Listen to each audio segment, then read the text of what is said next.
एक बार की बात है। एक गांव में राजू नाम का एक चरवाहा अपने माता पिता के साथ रहता है। वैसे तो वो बहुत अच्छा लड़का था, पर उसे एक ही बुरी आदत थी, झूठ बोलने की। झूठ बोलने के साथ साथ वो बहुत लापरवाह था। उसका किसी भी काम में मन नहीं लगता था। एक दिन राजू स्कूल से आने के बाद आराम कर रहा था। तभी उसके पिता ने वहां आकर उससे पूछा, राजू, तुमने स्कूल की पढ़ाई कर ली? हाँ पिताजी, कर ली। ठीक है, मैं भेड़ों को चराने जा रहा हूँ। ठीक है पिताजी। राजू ने अपने पिता से झूठ बोला, क्योंकि उसने कोई पढ़ाई नहीं की थी। वाह, आखिर मेरा झूठ मेरे काम आ ही गया। राजू ऐसे ही सबसे झूठ बोलता रहता था।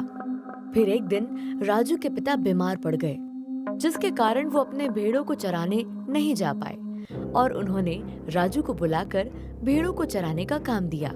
बेटे राजू, मेरी तबीयत ठीक नहीं लग रही, इसलिए मैं चाहता हूँ कि कुछ दिनों तक तुम भेड़ों को चराने ले जाओ। हाँ हाँ पिताजी, क्यों नहीं। और हाँ, भेड़ों का ध्यान रखना, एक भी भेड़ खोनी नहीं चाहिए। कहीं खेलकूद करने के चक्कर में मत लग जाना।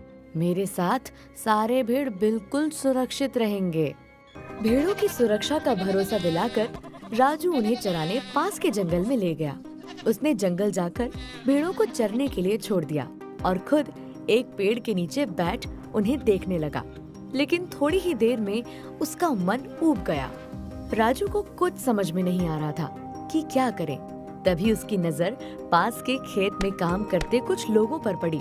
उसने उन्हें देख उनसे मस्ती करने की सोची, ताकि उसका मनोरंजन हो पाए। तभी उसके दिमाग में एक योजना आई और उसने जोर से चिल्लाना शुरू किया, भागो भागो, भेड़िया आया, कोई मुझे बचाओ, भेड़िया आ गया। राजू की आवाज सुन खेत में काम करने वाले लोग घबरा गए और सब काम छोड़कर राजू को बचाने के लिए उसकी तरफ डंडे, फावड़ा और जो भी उन्हें मिल सका लेकर भागे। पर जब वो राजू के पास पहुँचे तो उन्होंने देखा कि वहाँ कोई भेड़िया नहीं है और राजू उन पर हंस रहा है। राजू, कहाँ है भेड़िया और तुम हंस क्यों रहे हो? अरे कोई भेड़िया नहीं है, मैं तो मजाक कर रहा था। राजू, ये भी कोई मजाक करने की बात है? हमें लगा तुम मुसीबत में हो, इसलिए हम सब काम छोड़कर तुम्हें बचाने आए और तुम झूठ बोल रहे थे। ये आदत ठीक नहीं है।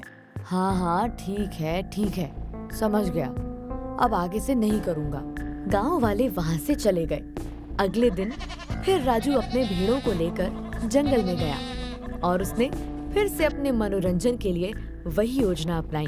ओ भागो भागो, भेड़िया आया, कोई मुझे बचाओ, भेड़िया आ गया।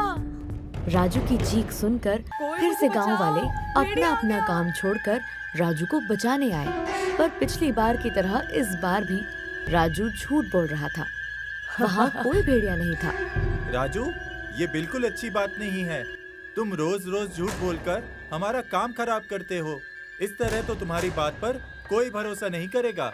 आप लोगों में इतनी समझ भी नहीं कि इस जंगल में कोई भेड़िया नहीं रहता। आप लोग बेवकूफ हो जो दौड़ते हुए आ जाते हो। पर एक बात कहूँ, आप लोगों की बेवकूफी देखकर मुझे तो बड़ा मजा आया। चलो चलो, इसे तो समझाना ही बेकार है। अगले दिन राजू फिर से अपने भेड़ लेकर उसी जंगल में उन्हें चराने गया और उसने फिर से गांव वालों के साथ मस्ती करने की सोची। राजू अपनी योजना के अनुसार चिल्लाने ही जा रहा था, तभी उसने सामने झाड़ियों में कुछ हलचल देखी। वो रुक गया और ध्यान से उधर देखने लगा। तभी झाड़ियों को चीरता हुआ सच में एक भेड़िया वहां आ गया और राजू के सामने खड़ा हो गया। राजू ये देखकर डर गया। बचाओ बचाओ, भेड़िया आया, जल्दी कोई बचाओ, ये भेड़िया ये मुझे खा जाएगा। राजू अपने प्राण बचाने के लिए पेड़ पर चढ़ के चिल्लाने लगा। अरे सुनो, वो राजू फिर से भेड़िया आया चिल्ला रहा है। चिल्लाने दो, अब उसके झूठ के जाल में हम फंसने वाले नहीं हैं। चुपचाप अपना काम करो। सही कहा। अगर वहाँ गए तो फिर से हमें देख के हंसेगा और हमारा मजाक उड़ाएगा। उधर राजू मदद के लिए चिल्लाता रहा, पुकारता रहा, लेकिन गांव वालों ने उसकी बात को फिर से मजाक समझकर जाना जरूरी नहीं समझा।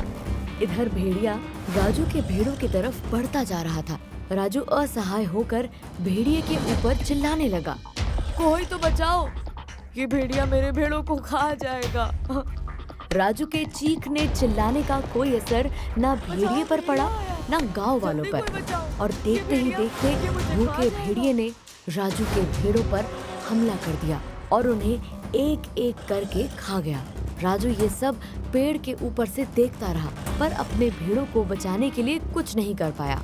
राजू को उसकी झूठ बोलने की आदत भारी पड़ गई, जिसे उससे अपने भेड़ों के प्राणों से चुकाना पड़ा।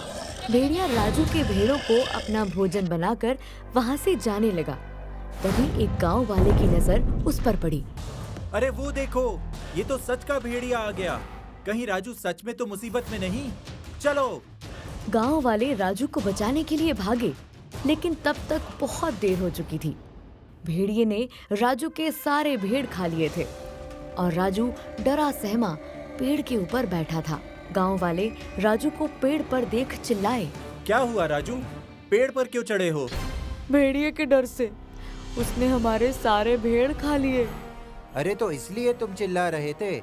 हमें तो लगा कि आज भी हमेशा की तरह झूठ बोल रहे हो, इसलिए कोई तुम्हारी मदद के लिए नहीं आया। इसलिए मैंने तुम्हें समझाने की कोशिश की थी। अगर तुम रोज रोज मजाक के नाम पर झूठ नहीं बोलते, आज तुम्हारे भेड़ जिंदा होते। राजू को मन ही मन बहुत दुख हुआ और उसे ये बात समझ में आ गई कि झूठ बोलने का परिणाम बुरा ही होता है। गांव वालों ने मिलकर राजू को पेड़ से उतारा और राजू को अपनी गलती का एहसास हो गया था। उसने कसम खाई कि आगे से कभी झूठ नहीं बोलेगा और गांव वालों से अपने झूठ से परेशान करने के लिए माफी भी मांगी।